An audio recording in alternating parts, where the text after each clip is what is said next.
Je m'appelle Brooke, j'ai 28 ans, et le jour du mariage de ma sœur Lisa a tout changé entre nous. Quand votre famille vous dit de vous tenir contre un mur parce que vous ne méritez pas d'être sur les photos, quelque chose se brise en vous. Après avoir tout donné pendant des années pour ma famille, être traité comme une horreur au mariage de ma propre sœur a été mon point de rupture. Reprendre mon enveloppe cadeau et partir n'était pas seulement une question d'argent. Avant de vous raconter comment j'ai été traité au mariage de ma propre sœur, prenez une seconde pour aimer et vous abonner si vous vous êtes déjà senti invisible dans votre propre famille. Croyez-moi, ce qui s'est passé ensuite a tout changé. Grandir avec Lisa n'a jamais été facile. Ma sœur a 4 ans de plus que moi, et depuis les premiers souvenirs que j'ai, il y avait toujours cette règle tacite dans notre maison selon laquelle Lisa était spéciale et que j'étais juste là. Cela semble dramatique quand je le dis à voix haute, mais les preuves se sont accumulées au fil des décennies. Quand Lisa a eu d'excellentes notes au lycée, mes parents ont organisé un dîner de célébration.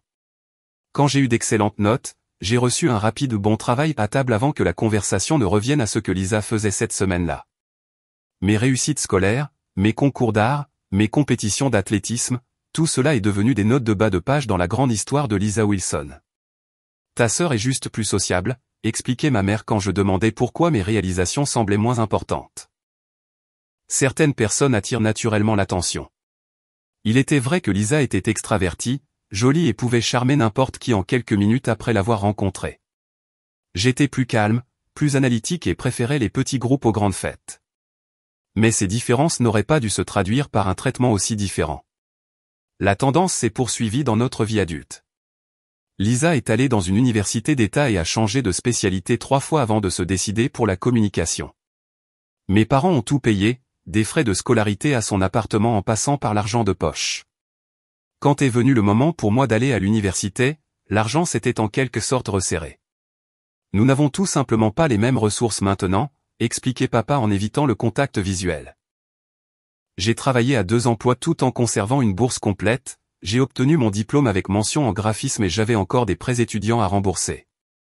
Après l'université, j'ai trouvé un emploi dans une petite agence de design et j'ai emménagé dans un appartement modeste. Lisa, quant à elle, passait d'un emploi à l'autre, m'appelant souvent quand elle était à court d'argent pour le loyer. Juste jusqu'au mois prochain, promettait-elle. J'envoyais toujours l'argent, et elle ne le remboursait jamais. Quand je l'ai mentionné une fois, elle a pleuré et a dit que j'étais cruel alors qu'elle traversait une période difficile. Nos parents ont pris son parti comme toujours. Quand notre mère a été diagnostiquée d'un cancer du sein il y a 5 ans, c'est moi qui ai réorganisé mon emploi du temps de travail pour l'emmener à ses rendez-vous de chimiothérapie. Lisa appelait régulièrement pour prendre des nouvelles, mais avait toujours des excuses pour expliquer pourquoi elle ne pouvait pas aider plus directement. Mon patron est vraiment strict en matière de congés, ou que je suis au milieu de cet énorme projet. Je ne me suis jamais plainte parce que j'aimais notre mère et que je voulais aider. Mais j'ai remarqué comment mes parents continuaient de louer Lisa pour ses appels fréquents, tandis que ma présence physique devenait attendue et banale. Puis Lisa a rencontré Elia Montgomery lors d'un gala de charité auquel elle assistait pour le travail. Les Montgomery étaient de la vieille bourgeoisie, le genre de famille avec une maison d'été dans les Hamptons et des relations avec tous ceux qui comptent dans la ville. Elia travaillait dans la finance, conduisait une voiture qui coûtait plus que mon salaire annuel, et avait cette confiance naturelle de quelqu'un qui ne s'est jamais soucié de l'argent de sa vie. La première fois que j'ai rencontré Elia lors d'un dîner de famille, il m'a demandé ce que je faisais dans la vie. Quand j'ai expliqué que j'étais graphiste dans une petite agence, il a acquiescé avec ce sourire particulier que les gens arborent lorsqu'ils essaient de cacher leur jugement. Cela a l'air créatif, a-t-il dit d'un ton qui indiquait clairement que créatif n'était pas un compliment dans son monde. Sa famille était pire. Lors de notre première rencontre avec eux, la mère d'Elia, Vivien, m'a scanné de la tête aux pieds et a à peine dissimulé sa déception. « Alors, vous êtes l'autre fille Wilson » a-t-elle dit, sans se soucier de cacher sa comparaison. Je portais une robe simple d'un grand magasin, tandis que Lisa portait une tenue de créateur qu'Elia lui avait achetée. Madame Montgomery a passé tout le dîner à parler de son travail caritatif et des réalisations de son fils, tout en posant occasionnellement à Lisa des questions sur ses antécédents familiaux, cherchant clairement quelque chose d'impressionnant. « Et dans quelle école privée êtes-vous allé » a-t-elle demandé à un moment donné. « Nous sommes allés à l'école publique » ai-je répondu quand Lisa a hésité. « Oh » a répondu Madame Montgomery comme si j'avais admis avoir été élevé par des loups. « Comme vos parents sont démocrates. » Monsieur Montgomery, un homme de grande taille aux cheveux argentés et aux yeux froids, m'a surtout ignoré, concentrant son attention sur Lisa et déterminant si elle était digne de son fils. Je pouvais dire, par la façon dont il n'arrêtait pas d'évoquer des familles qu'ils connaissaient en commun, des clubs auxquels ils appartenaient et des traditions auxquelles ils tenaient, qu'il évaluait si Lisa pouvait s'intégrer dans leur monde. Le plus douloureux a été de voir Lisa se transformer autour d'eux. Ma sœur, qui avait l'habitude de rire fort et de dire ce qu'elle pensait, modulait maintenant sa voix sur un ton doux et raffiné. Elle était d'accord avec tout ce que les Montgomery disaient et a adopté leurs opinions comme les siennes. Lorsque Madame Montgomery a fait un commentaire dédaigneux sur les personnes qui dépendent de l'aide gouvernementale, Lisa a acquiescé alors qu'elle avait autrefois eu besoin de bons alimentaires pendant une période particulièrement difficile après l'université. J'ai essayé de lui en parler après ce dîner. Tu n'as pas à changer qui tu es pour eux, ai-je dit doucement. Le visage de Lisa s'est durci. Tu ne comprends tout simplement pas ce qu'il faut faire pour s'élever dans le monde, Brooke. Elia est ma chance d'une vie meilleure. Nous ne voulons pas tous rester éternellement dans les mêmes petits cercles. Ces mots m'ont blessé, mais j'ai laissé tomber. Je me suis dit qu'elle était juste excitée par sa nouvelle relation et qu'elle finirait par trouver son équilibre. J'avais tort. Les fiançailles sont survenues après seulement 8 mois de fréquentation. Elia a fait sa demande avec une bague en diamant qui coûtait probablement autant que ma voiture, et soudain la planification du mariage a envahi toutes les conversations familiales. J'étais sincèrement heureuse pour Lisa malgré notre relation compliquée. Quand elle m'a appelé pour prendre un café peu après les fiançailles, j'ai pensé qu'elle voulait peut-être me demander d'être sa demoiselle d'honneur. Je suis arrivé au café chic près de son nouvel appartement, dans lequel elle avait emménagé avec Elia. Lisa était déjà là, portant des lunettes de soleil de marque et un chemisier en soie qui coûtait probablement plus cher que mon loyer mensuel. Après avoir commandé nos boissons, elle est allée droit au but. Je voulais te parler du cortège nuptial, a-t-elle dit en remuant son latte sans me regarder. Bien sûr, ai-je souri, essayant de contenir mon excitation. Malgré tout, l'idée de me tenir aux côtés de ma sœur le jour de son mariage comptait beaucoup pour moi. Le truc, c'est, a poursuivi Lisa, toujours sans croiser mon regard, Elia et moi avons parlé avec notre organisateur de mariage, et nous visons une esthétique très spécifique. La famille Montgomery a certaines attentes. Mon sourire a commencé à s'estomper alors que je réalisais où cela allait. Donc, je ne te demanderai pas de faire partie du cortège nuptial, a-t-elle finalement dit, levant les yeux pour évaluer ma réaction. Je suis restée assise dans un silence stupéfait pendant un moment. Parce que je ne corresponds pas à l'esthétique, ai-je finalement réussi à demander. Lisa a eu la décence d'avoir l'air mal à l'aise. Ce n'est pas personnel, Brooke. Ces photos seront dans des magazines de la haute société. Les demoiselles d'honneur porteront toutes du Vera Wang et elles doivent se compléter. Se compléter, ai-je répété sèchement. Tu veux dire qu'elles doivent toutes ressembler à des mannequins. Ne rends pas ça difficile, a rétorqué Lisa. C'est mon jour spécial et j'ai le droit de choisir qui se tient à mes côtés. Le rejet m'a fait plus de mal que je ne voulais l'admettre. Je comprends, ai-je dit, bien que je ne comprenne pas, c'est ton mariage. Bien que je sois exclu du cortège nuptial, je me suis retrouvé profondément impliqué dans les préparatifs du mariage. Lisa m'appelait en panique à propos des arrangements floraux ou des sélections de menus, s'attendant à ce que je laisse tout tomber pour l'aider à prendre des décisions. J'ai aidé à adresser les invitations, je l'ai aidé à choisir entre des nuances de crème presque identiques pour le linge de table et j'ai passé des heures à l'écouter débattre de quelle odeur impressionnerait le plus la famille d'Elia. Tu penses que la foule Montgomery préférerait les mini-gâteaux au crabe ou les arancini à la truffe, a-t-elle demandé lors d'un de ses appels. Est-ce important de savoir ce qu'ils préfèrent, ai-je rétorqué. Qu'est-ce que vous et Elia aimez? Lisa a ri comme si j'avais dit quelque chose de ridicule. Il ne s'agit pas de ce que nous aimons, Brooke. Il s'agit de faire la bonne impression. Chaque interaction a rendu plus clair que ce mariage était moins une célébration de l'amour et plus une façon pour Lisa d'entrer officiellement dans le monde des Montgomery. Pourtant, j'ai réprimé mes sentiments et j'ai continué à aider. Après tout, c'est ce que fait la famille, n'est-ce pas? Quand est venu le moment de faire les magasins pour ma tenue d'invité, j'ai dépensé plus que ce que je pouvais me permettre pour une robe de cocktail bleu poussiéreux que je pensais être appropriée pour le mariage en tenue de soirée. J'ai montré une photo à ma mère pour obtenir son approbation. Est-ce que c'est assez chic pour le mariage de Lisa, ai-je demandé. Maman a froncé légèrement les sourcils. C'est joli, mais peut-être que quelque chose de plus discret serait mieux. Tu ne veux pas trop te faire remarquer. Le message était clair. Mon rôle était de me fondre dans le décor. Pourtant, je voulais offrir à Lisa un cadeau spécial.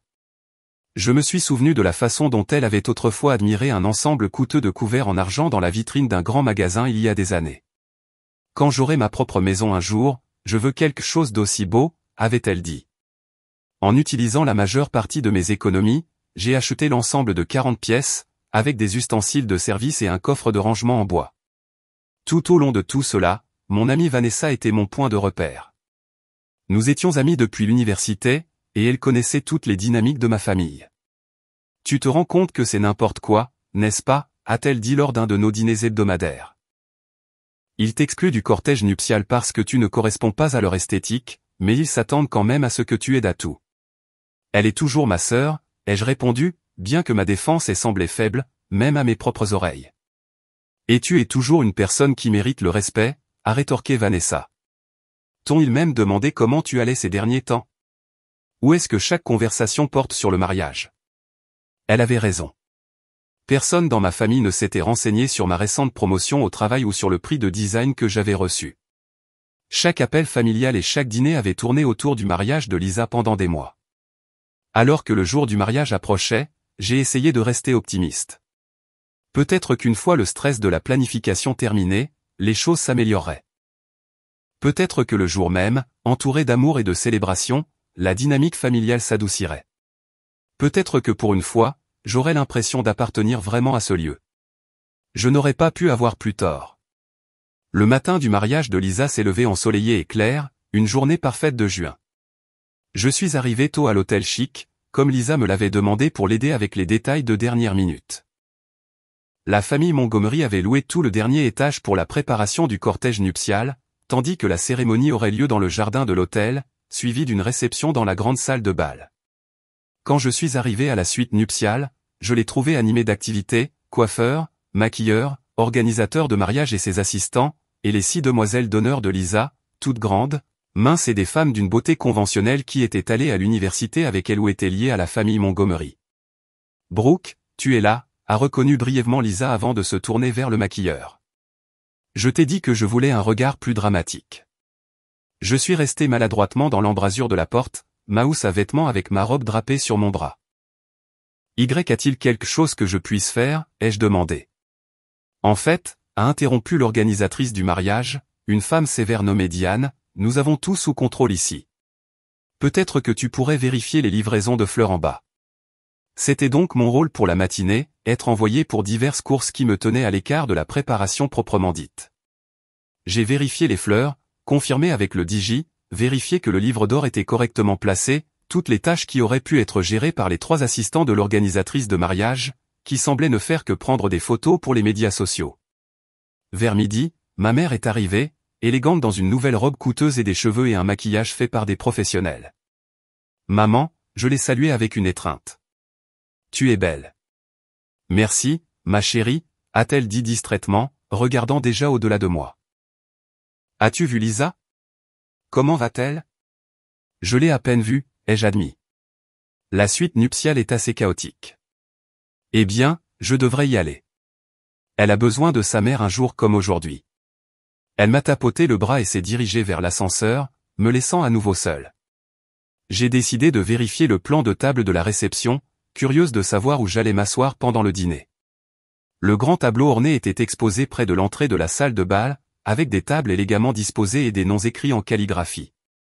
J'ai scanné la table familiale à la recherche de mon nom parmi mes parents, mes grands-parents et les parrains et marraines de Lisa. Mon nom n'y était pas pensant qu'il devait y avoir une erreur, j'ai vérifié les tables environnantes, celles réservées à la famille proche, aux amis et aux parents. Rien. Finalement, j'ai trouvé mon nom à la table 19, la table la plus éloignée de la table d'honneur, assise avec des connaissances lointaines et ceux qui semblaient être des collègues qui avaient à peine fait la liste des invités. J'étais toujours en train de regarder le plan de table quand ma mère est revenue de la suite nuptiale. Maman, ai-je dit, essayant de garder ma voix stable. Il doit y avoir une erreur avec le plan de table. Je ne suis pas à la table familiale.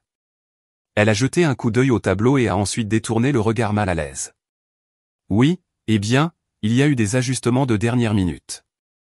Les Montgomery avaient des partenaires commerciaux importants qui devaient être plus près du devant. Mais je suis la sœur de Lisa, ai-je dit, entendant la douleur dans ma voix. La famille ne devrait-elle pas être à la table familiale? L'expression de ma mère s'est légèrement durcie. Brooke, s'il te plaît, ne rends pas ça difficile. Tout a été soigneusement arrangé. Les Montgomery sont très pointilleux sur ces choses. Alors, je suis mise de côté parce que je ne suis pas assez importante? Je n'ai pas pu empêcher l'amertume de sortir de ma voix. Ce n'est pas juste, a répondu ma mère, sa voix baissant pour éviter d'attirer l'attention du personnel de l'hôtel. C'est le jour de Lisa, pas le tien. Pourquoi dois-tu toujours compliquer les choses? J'ai reculé, blessé par ces mots. Je n'essaie pas de compliquer quoi que ce soit. Je pensais juste que la famille voulait dire quelque chose. Cela signifie quelque chose, a-t-elle insisté.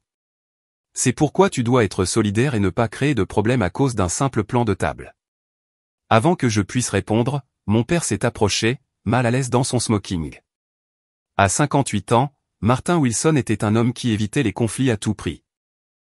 Il a travaillé comme comptable dans la même entreprise pendant 30 ans, ne recherchant jamais de promotion ou de reconnaissance, se contentant de rester à l'arrière-plan de la vie. Son évitement des conflits avait façonné la dynamique de notre famille, permettant au favoritisme de ma mère envers Lisa de rester incontesté pendant des années. « Tout va bien ici ?» a-t-il demandé, sentant clairement la tension. « Tout va bien », a répondu ma mère rapidement. Brooke posait juste des questions sur le plan de table. Mon père a jeté un coup d'œil au tableau puis m'a regardé avec un regard d'excuse. Ces grands mariages de la haute société ont leurs propres règles, ma chérie. Il vaut mieux ne pas faire de vagues. C'était la philosophie de vie de mon père, ne pas faire de vagues. Même lorsque le courant entraînait sa plus jeune fille vers le fond, il préférait la regarder lutter plutôt que de perturber la surface de l'eau. Je me suis excusé pour aller me changer, me sentant de plus en plus comme une étrangère au mariage de ma propre sœur. Dans les toilettes publiques, j'ai soigneusement fait mes propres cheveux et mon propre maquillage, n'ayant pas été incluse dans la séance de coiffure professionnelle avec le cortège nuptial et les membres féminins de la famille. Alors que je me dirigeais vers le jardin de l'hôtel où la cérémonie devait avoir lieu, j'ai remarqué mon cadeau. L'ensemble coûteux de couverts en argent avait été placé sur une table séparée des présentoirs élaborés de cadeaux de mes parents et d'autres membres de la famille. Ces cadeaux étaient mis en valeur, tandis que le mien était relégué dans un coin avec des cartes et des objets plus petits. Première fois dans une de ces affaires de la haute société, a demandé une voix amicale. Je me suis retourné pour voir un grand homme aux yeux doux et à la cravate légèrement de travers. Il avait à peu près mon âge, peut-être un peu plus. Est-ce que c'est si évident, ai-je demandé avec un petit rire. Seulement pour un autre étranger, a-t-il répondu avec un sourire chaleureux. Je m'appelle Thomas Reed, ami d'université d'Elia. Et vous êtes? Brooke Wilson, ai-je dit. La sœur de la mariée. Ses sourcils se sont légèrement levés. La sœur. Alors pourquoi as-tu l'air d'être en train de squatter le mariage plutôt que d'y être? Quelque chose dans sa manière directe mais sympathique m'a fait me sentir vu pour la première fois ce jour-là. C'est compliqué, ai-je dit. La famille l'est généralement. Racontez-moi ça, a répondu Thomas. Je viens d'une famille d'avocats et j'ai choisi de devenir professeur d'anglais au lycée. Je suis presque sûr que mon père attend toujours que je revienne à la raison 20 ans plus tard. Nous avons bavardé pendant quelques minutes de plus et je me suis senti me détendre en sa compagnie. Il ne semblait pas impressionné par l'opulence qui nous entourait ou intéressé à réseauter avec les riches invités. Quand il s'est excusé pour trouver sa place pour la cérémonie, j'ai ressenti un pincement de regret que notre conversation doive se terminer.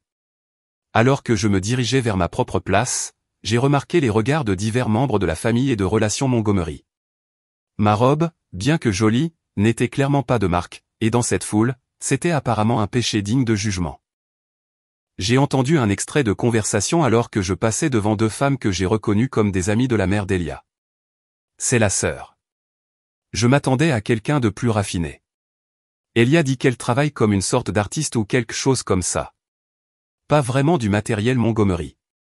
J'ai fait semblant de ne pas entendre alors que je continuais à marcher, la tête haute, malgré la brûlure dans mes joues.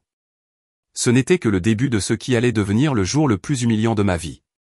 Le jardin avait été transformé en quelque chose sorti d'un magazine de mariage de luxe. Des roses blanches et des orchidées descendaient en cascade des arcades, de délicates guirlandes lumineuses étaient enroulées dans les arbres, et un tapis blanc créait une allée entre les rangées de chaises chiavari dorées. Un quatuor à cordes jouait doucement pendant que les invités étaient escortés à leur place. Je me suis approché des premières rangées en supposant qu'en tant que famille proche, je serais assise dans la première ou la deuxième rangée.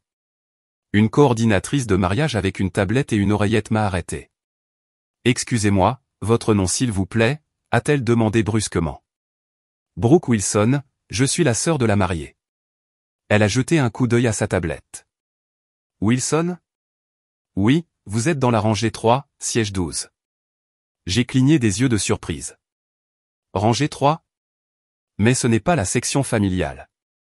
Ce sont les affectations de sièges qui m'ont été données, » a-t-elle répondu avec une politesse pratiquée qui ne laissait aucune place à la discussion. Rangée 3, siège 12. Stupéfaite, je me suis dirigé vers la rangée désignée, qui se remplissait déjà de parents éloignés et d'amis de la famille. J'ai trouvé le siège 12 et j'étais sur le point de m'asseoir quand j'ai remarqué que quelqu'un était déjà là, une jeune femme dans une robe dorée flashy vérifiant son téléphone. « Excusez-moi » ai-je dit poliment. « Je crois que vous êtes peut-être sur ma place. » Elle a levé les yeux avec une légère irritation. « Non, c'est définitivement ma place. » 12C. Il doit y avoir une erreur, ai-je insisté. J'ai été affecté à ce siège, et je suis la sœur de la mariée. L'expression de la femme a changé en une expression de reconnaissance. Oh, vous devez être Brooke.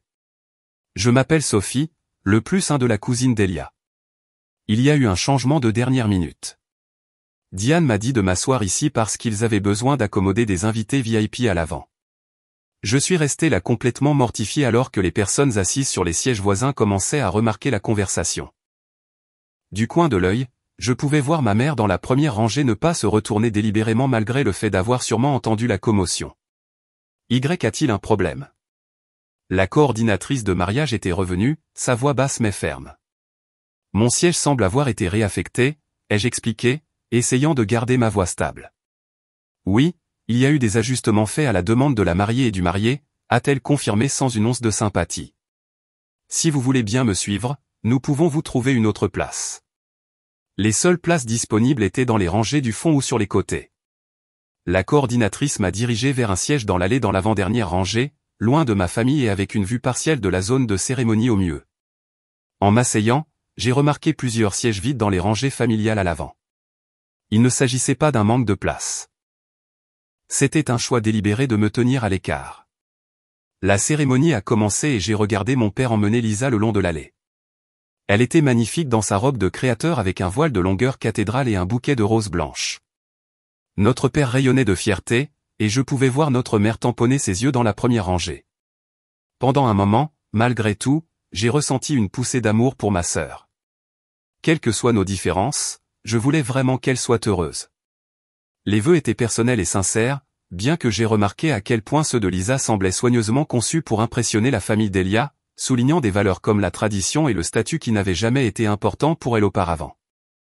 Quand ils ont été prononcés mari et femme, tout le monde a applaudi alors qu'ils partageaient leur premier baiser en tant que couple marié.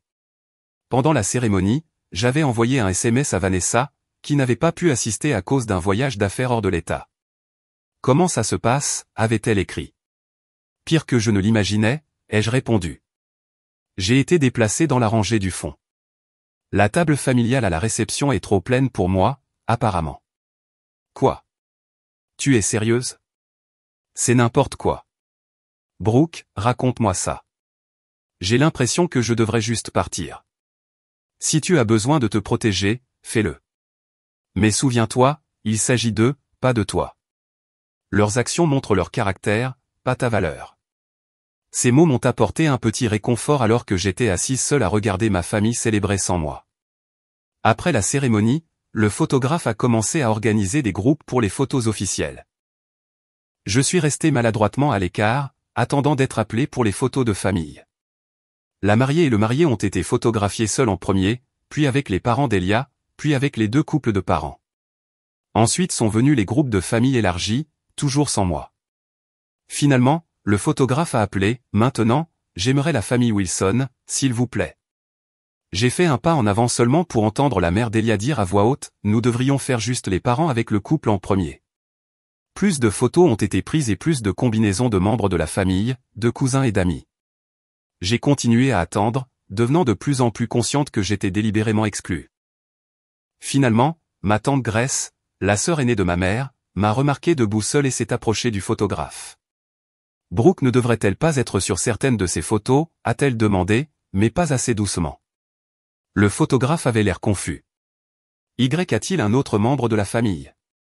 Avant que je puisse prendre la parole, ma tante Grace s'est tournée vers moi avec une expression que je n'oublierai jamais, un mélange de pitié et d'inconfort. Brooke, tiens-toi près du mur, ma chérie. Tu ne mérites pas tout ça. Les mots m'ont frappé comme un coup physique. Quelques personnes à proximité ont entendu et ont soit détourné le regard maladroitement, soit pire, ont souri légèrement. Personne, ni ma mère, ni mon père, personne, n'a pris la parole pour la contredire ou insister pour que je sois incluse. À ce moment-là, quelque chose à l'intérieur de moi a changé. La douleur était toujours là, mais maintenant elle se durcissait en quelque chose d'autre, une résolution que je n'avais jamais ressentie auparavant. J'avais passé toute ma vie à accepter les miettes d'attention et d'affection que ma famille me jetait, croyant toujours que si j'essayais juste plus fort, aidais plus, me plaignais moins, finalement je serais vu et valorisé. Mais en étant là, en me faisant dire explicitement que je ne méritais pas de faire partie du moment décisif de ma propre famille, j'ai finalement compris que cela ne changerait jamais. Aucune quantité de sacrifice de soi ne serait jamais suffisante. Le photographe, semblant sentir la tension, a rapidement dit « Faisons une avec tous les parents Wilson ». Maintenant, j'aurais dû partir à ce moment-là, mais un dernier espoir m'a fait avancer. Alors que je prenais ma place au bord du groupe, j'ai entendu la mère d'Elia murmurer à quelqu'un « N'aurait-il pas pu au moins la faire s'habiller correctement pour l'occasion ?» C'était la goutte d'eau qui a fait déborder le vase. Je me suis retiré du cadre juste au moment où le photographe appuyait sur le déclencheur, je me suis retourné et je suis parti, les larmes brûlant derrière mes yeux, mais refusant de tomber. Personne ne m'a appelé après. Personne n'a suivi. Cela m'a dit tout ce que j'avais besoin de savoir. La réception a eu lieu dans la grande salle de bal de l'hôtel, un espace massif transformé par des milliers de fleurs blanches, des lustres en cristal et des touches d'or partout. Un orchestre jouait en direct depuis une plateforme surélevée, et des serveurs circulaient avec du champagne et des hors-d'œuvre. J'ai trouvé ma table assignée dans le coin le plus éloigné de la pièce, aussi loin de la table d'honneur que possible tout en étant dans la même salle de bal. Les autres invités à ma table étaient déjà assis, un assortiment aléatoire de personnes qui ne semblaient pas très bien se connaître ou connaître le couple. « Êtes-vous du côté de la mariée ou du marié ?» a demandé la femme à côté de moi, une rousse d'apparence amicale d'une trentaine d'années. « Mariée » ai-je répondu. « Je suis sa sœur, en fait. » Les sourcils de la femme se sont levés de surprise. « La sœur ? Pourquoi êtes-vous tout au fond ici avec nous, les inconnus ?» J'ai réussi à esquisser un petit sourire. Apparemment, je n'ai pas été retenu pour les tables des personnes importantes. « Eh bien, c'est ridicule, » a-t-elle dit en tendant la main. « Je m'appelle Nancy, au fait. Je travaille avec l'amie de Lisa, Jennifer. Je connais à peine personne ici. »« Brooke » ai-je répondu en lui serrant la main. Et croyez-moi, parfois, connaître des gens ne compte pas pour grand-chose. Pendant que le dîner était servi, j'ai regardé ma famille à la table d'honneur, rire et parler, trinquer de temps en temps avec les membres de la famille Montgomery. Ma mère avait l'air plus animée que je ne l'avais vue depuis des années, clairement ravie d'être associée à une telle richesse et un tel statut. Mon père, lui aussi, semblait s'amuser, engagé dans une conversation avec le père d'Elia. Pas une seule fois aucun d'eux n'a regardé dans ma direction ou n'a semblé remarquer mon absence. Pendant le repas, je me suis excusé pour aller aux toilettes. En revenant, j'ai entendu ma mère parler avec une de ses amies près du bar. « Les photos sont magnifiques », disait ma mère. Dieu merci, Brooke a compris qu'elle aurait trop détonné sur celle-ci. Le schéma de couleur était si important pour Lisa. « Ce doit être difficile d'avoir deux filles si différentes », a répondu son amie. Ma mère a soupiré. Nous avons toujours essayé de soutenir les deux filles de manière égale, mais Lisa a juste ce petit quelque chose de spécial, vous savez, et maintenant en se mariant dans la famille Montgomery. Nous n'aurions jamais imaginé une telle relation pour notre famille. J'ai figé, caché à leur vue par un grand arrangement floral. Ma mère a continué. Brooke a toujours été, eh bien, plus ordinaire. Elle a son petit travail de design, ce qui est bien, mais elle n'a jamais eu l'ambition ou les qualités sociales de Lisa. Petit travail de design. Le travail pour lequel j'avais travaillé dur, la récente promotion que j'avais reçue, la campagne primée que j'avais menée, tout réduit à un petit travail de design, qui était simplement bien. Je suis retourné à ma table, un étrange calme s'installant en moi. Tout au long du dîner, divers toasts ont été portés. Le témoin d'Elia, son père, la demoiselle d'honneur de Lisa, ont tous parlé avec enthousiasme du couple. Quand mon père s'est levé pour porter son toast, il a longuement parlé de la fierté qu'il ressentait pour Lisa, de la façon dont elle avait toujours été spéciale depuis le jour de sa naissance, de la façon dont elle méritait tout le bonheur du monde.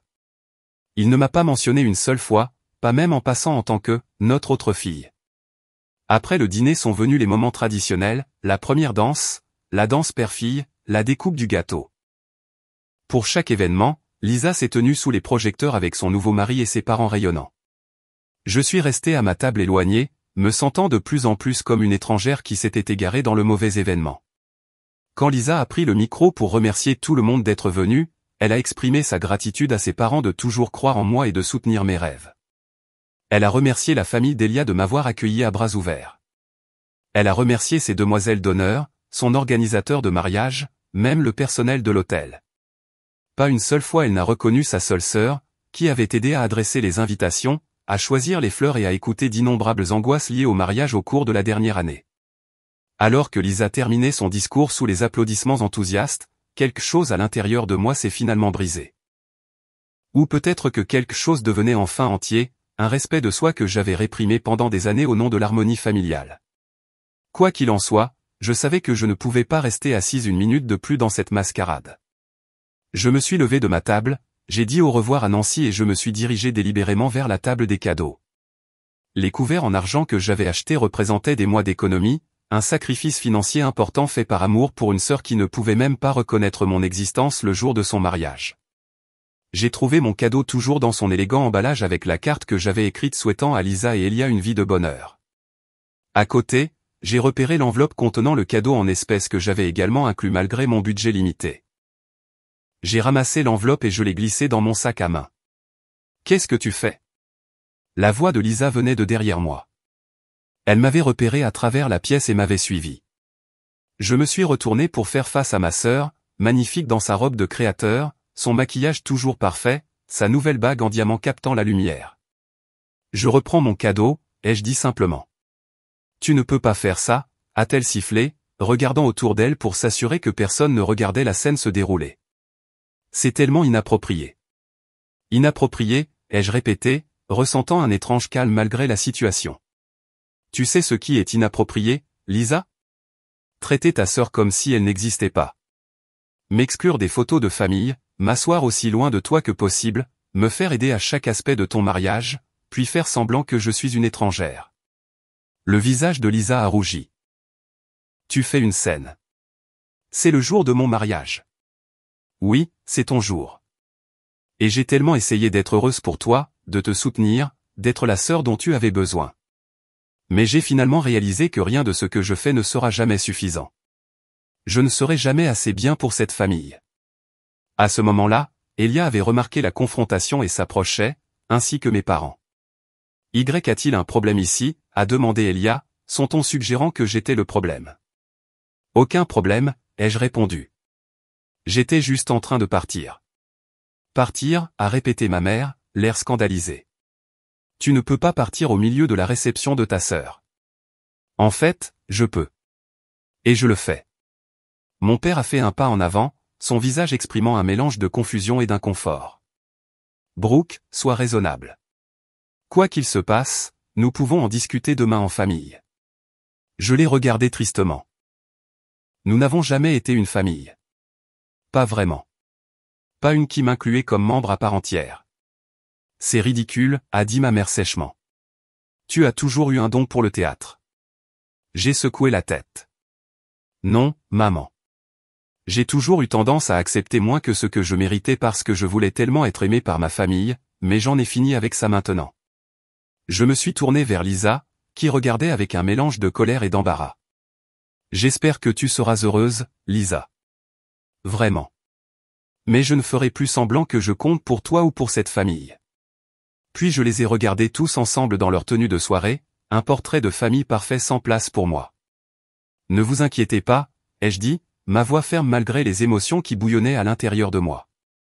Je resterai en dehors du cadre pour toujours.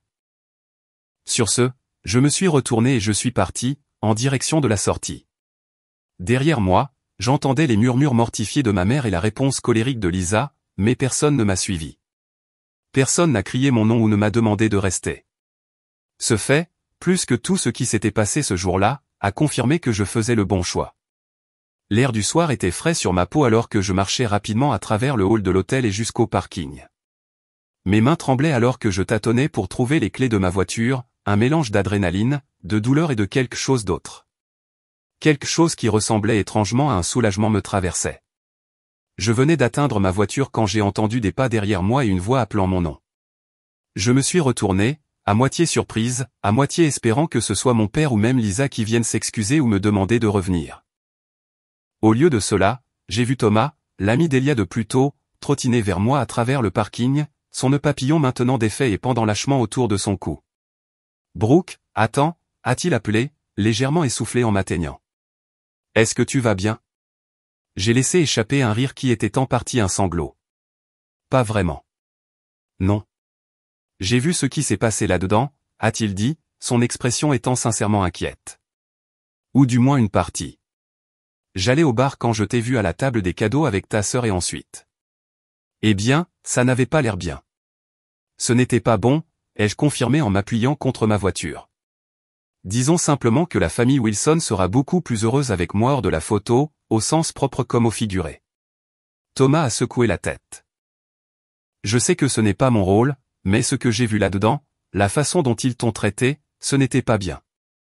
Sa simple reconnaissance de ce que j'avais vécu, sans qualification ni excuse, a fait monter les larmes à mes yeux que j'ai rapidement chassées. Merci de dire ça, ai-je réussi à dire. Ça veut dire beaucoup, surtout venant d'un étranger. Eh bien, nous n'avons pas à être des étrangers, a dit Thomas avec un doux sourire. En fait, je me demandais si tu voudrais aller quelque part et parler.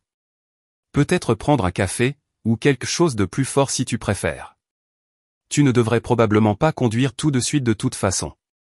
J'ai hésité, partagé entre le désir de fuir complètement la scène et le réconfort inattendu d'avoir quelqu'un qui semblait voir et comprendre ce que je traversais.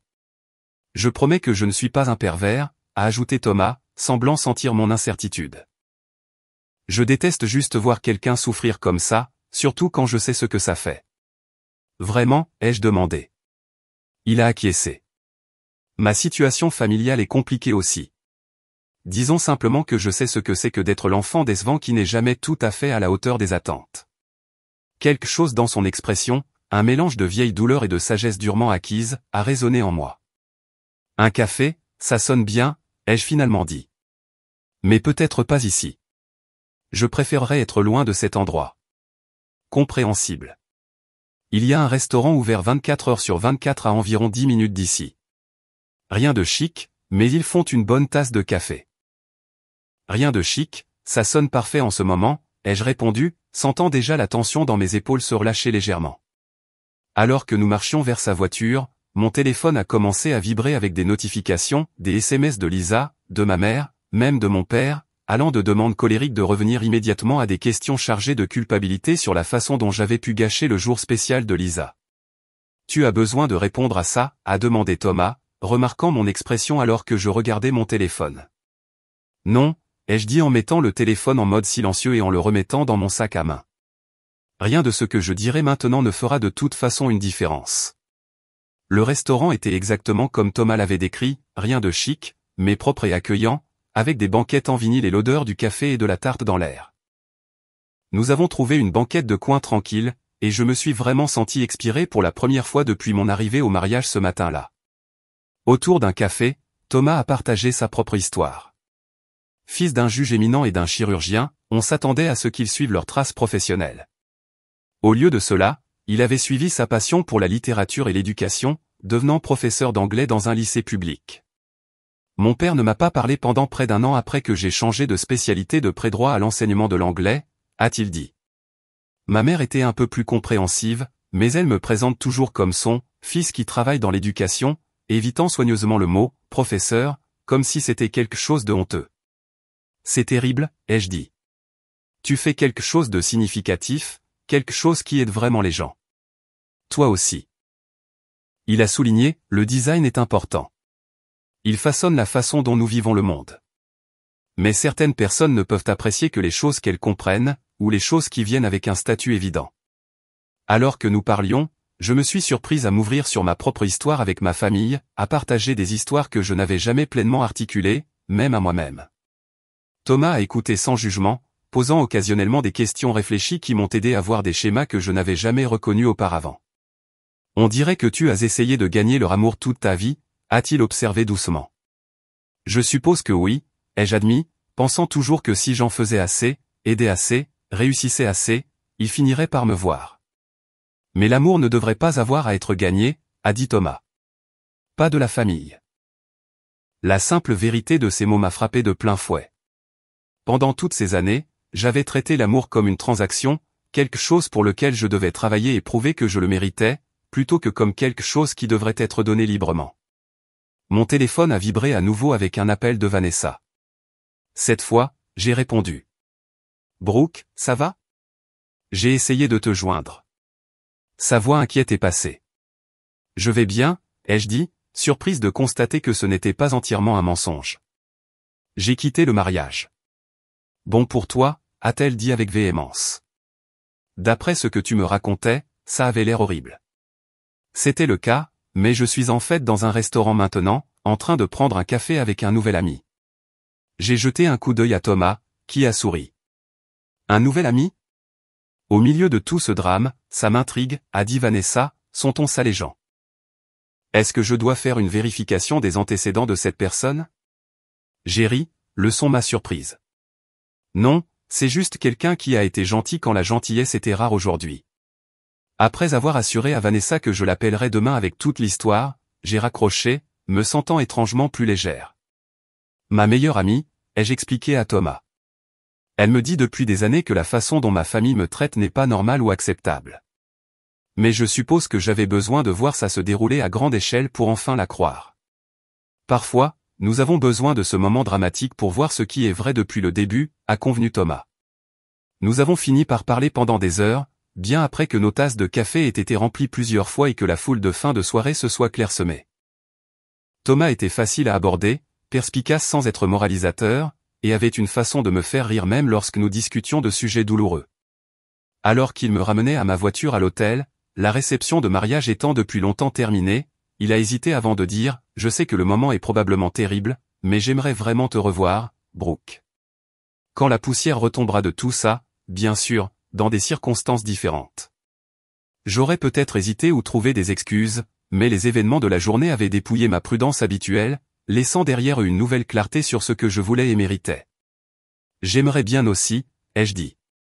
Et honnêtement, le moment est peut-être parfait.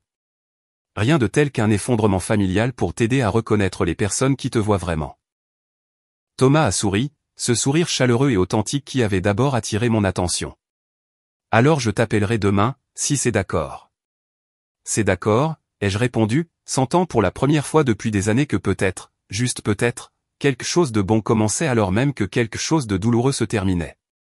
3 mois se sont écoulés après le mariage de Lisa, 3 mois pendant lesquels j'ai eu un contact minimal avec ma famille.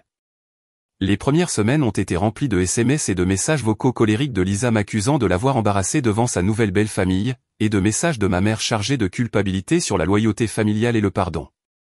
Je n'ai répondu à la plupart d'entre eux, et quand je l'ai fait, j'ai gardé mes réponses brèves et factuelles, je prends du temps pour moi en ce moment, où, j'ai besoin d'espace pour réfléchir à notre relation à l'avenir. L'ancienne Brooke se serait excusée immédiatement, aurait pris toute la responsabilité pour rétablir la paix. Mais je n'étais plus cette personne. Au lieu de cela, je me suis concentré sur la reconstruction de ma vie autour de personnes qui me valorisaient. Vanessa et moi nous sommes encore rapprochés, avec des dîners hebdomadaires où nous parlions honnêtement des limites et de l'estime de soi. Ma relation avec Thomas s'est développée naturellement et sainement, basée sur le respect mutuel et un intérêt sincère pour la vie et les pensées de chacun. Thomas était différent de tous ceux avec qui j'avais fréquenté auparavant, réfléchi et sûr de lui, ne me faisant jamais sentir que je devais gagner son attention ou son affection. Nous avons pris les choses lentement, tous les deux reconnaissant que se précipiter ne nous servirait pas bien. J'aime qui je suis quand je suis avec toi, lui ai-je dit un soir alors que nous marchions dans un parc près de mon appartement. Je n'ai pas l'impression d'être constamment mesurée et trouvée défaillante. C'est ainsi que les relations devraient se sentir, a-t-il répondu en me serrant la main. Comme si tu avais de la place pour être pleinement toi-même. Environ 2 mois après le mariage, Lisa m'a appelé en sanglotant. C'était assez inhabituel pour que je réponde, inquiète que quelque chose de vraiment grave se soit produit. Elia est horrible, a-t-elle crié sans préambule. Il critique tout ce que je fais. Rien n'est jamais assez bien. La façon dont je m'habille, la façon dont je parle, même la façon dont j'arrange les fleurs, tout est faux, selon lui et sa mère. J'ai écouté alors qu'elle déversait des histoires de correction lors de dîner, d'être dit de perdre du poids, de voir ses opinions rejetées comme non éclairées devant les amis d'Elia. Une partie de moi voulait dire, je te l'avais dit, ou, maintenant tu sais ce que ça fait, mais je ne pouvais pas me résoudre à être aussi cruel, même après tout. Je suis désolé que tu traverses ça, Lisa, ai-je dit quand elle a finalement fait une pause pour reprendre son souffle. Personne ne mérite d'être traité de cette façon. Je ne sais pas quoi faire, a-t-elle admis, sa voix petite. J'ai tout abandonné pour faire partie de son monde, et maintenant je réalise que ça n'allait jamais être suffisant. Je n'allais jamais être assez bien pour eux. L'ironie de ces mots faisant écho à mes propres réalisations sur notre famille ne m'a pas échappé. Tu es assez bien, Lisa, ai-je dit doucement. Tel que tu es. Si Elia et sa famille ne peuvent pas voir ça, le problème est avec eux, pas avec toi. Je pense que je comprends maintenant, a-t-elle dit doucement. Ce que tu as ressenti au mariage, ce que tu as probablement ressenti toute ta vie avec nous. Je ne l'ai jamais vu avant, mais maintenant que je suis à l'autre bout, c'est horrible, Brooke. Je suis tellement désolé. Ces excuses, bien qu'appréciées, ne pouvaient pas guérir instantanément des années de douleur. Merci de dire ça, ai-je répondu avec précaution. Ça veut dire beaucoup de t'entendre le reconnaître. Notre conversation ce jour-là n'a pas magiquement réparé notre relation, mais elle a ouvert une porte qui était fermée depuis longtemps. Lisa et moi avons commencé à parler plus régulièrement, ayant des conversations plus honnêtes que nous n'en avions jamais eues auparavant. Elle était toujours avec Elia, essayant de faire fonctionner le mariage, mais ses expériences l'avaient humiliée d'une manière à laquelle je ne m'attendais pas. À peu près à la même époque, Thomas et moi, ainsi que Vanessa, avons lancé un petit groupe de soutien pour les personnes confrontées à des dynamiques familiales difficiles. Ce qui avait commencé comme des conversations informelles au dîner s'est transformé en réunions régulières où les gens partageaient leurs expériences et leurs stratégies pour fixer des limites saines sans rompre complètement les liens familiaux. J'ai également commencé à voir un thérapeute, ce que j'aurais dû faire il y a des années.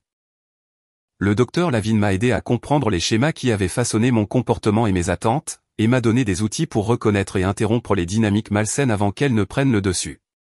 Ta valeur est inhérente, m'a-t-elle rappelé lors d'une séance particulièrement puissante. Elle n'augmente pas quand tu réussis quelque chose ou ne diminue pas quand tu fais une erreur. Elle est constante, immuable et ne dépend de la capacité de personne d'autre à la voir. 6 mois après le mariage, j'ai accepté de rencontrer mes parents pour le déjeuner dans un lieu neutre, un restaurant tranquille à mi-chemin entre mon appartement et leur maison. Thomas a offert de venir avec moi pour me soutenir moralement, mais j'ai décidé que c'était quelque chose que je devais faire seul. Ils avaient l'air plus âgés, en quelque sorte plus incertains, comme si la fracture de notre famille avait ébranlé leur sens du fonctionnement du monde. Ma mère a tendu la main pour me serrer dans ses bras quand je suis arrivé, et je l'ai permis, bien que j'ai maintenu une certaine distance émotionnelle. Merci de nous avoir rencontrés, a dit mon père une fois que nous étions assis. Tu nous as manqué. Vraiment, ai-je demandé, pas méchamment, mais honnêtement curieuse. Qu'est-ce qui vous a manqué de moi en particulier ? La question a semblé les prendre au dépourvu. Ils ont échangé des regards avant que ma mère ne dise « ton sourire, ton rire, la façon dont tu as toujours aidé aux réunions de famille ». J'ai acquiescé, notant que sa réponse se concentrait sur ce que je faisais pour eux plutôt que sur qui j'étais en tant que personne. J'ai beaucoup réfléchi ces derniers mois, ai-je dit, à notre famille, à ma place dans celle-ci, à ce dont j'ai besoin pour être en bonne santé et heureuse. Nous voulons que tu sois heureuse, Brooke, a insisté mon père. Nous l'avons toujours voulu. Je crois que vous voulez ça en théorie, ai-je répondu avec précaution. Mais en pratique, mon bonheur, mes sentiments, mes réalisations ont toujours été secondaires par rapport à ceux de Lisa.